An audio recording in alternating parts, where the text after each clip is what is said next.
हारियानायाव school bus जाब्रबथाय 8 उन्दै फरायसानि जिउ खहा। हारियानानि महेन्द्रगढ़ जिल्लायाव गंसे स्कुल बासनि जाब्रबथायाव 8 उन्दै फरायसाफोरा जिउ गोमादों।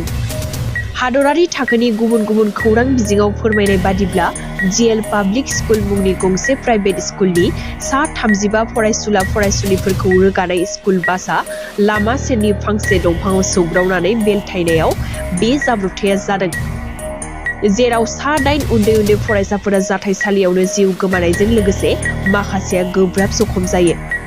बबेखानि उननि समाव जिउ गोमानाय फरायसाफोरनि बिबाङा बांबावनो हागौ होननानैबो आन्दाज खालामदों।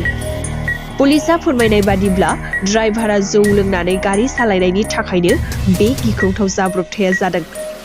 नाथाय गेदेर सोंथिया बेसोदि बिस्तिबारखालि हादरनाङै ईद उल फितरखौ लोब्बा लानानै सोरखारि बन्दनि सान।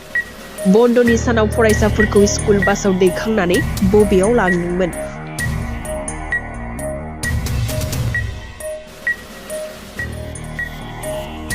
हारियानायाव स्कुल बास जाब्रबथाय 8 उन्दै फरायसानि जिउ खहा। हारियानानि महेन्द्रगढ़ जिल्लायाव गंसे स्कुल बासनि जाब्रबथायाव 8 उन्दै फरायसाफोरा जिउ गोमादों।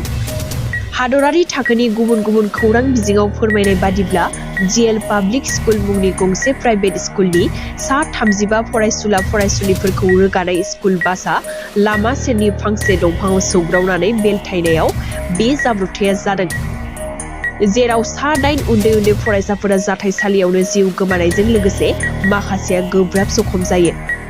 बबेखानि उननि समाव जिउ गोमानाय फरायसाफोरनि बिबाङा बांबावनो हागौ होननानैबो आन्दाज खालामदों। पुलिसआ फोरमायनाय बादिब्ला ड्राइभारा जौ लोंनानै गारि सालायनायनि थाखायनो बे गिख्रंथाव जाब्रबथाया जादों।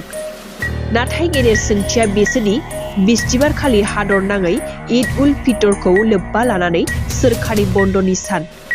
बन्दनि सानाव फरायसाफोरखौ स्कुल बासआव दैखांनानै बबेयाव लांदोंमोन?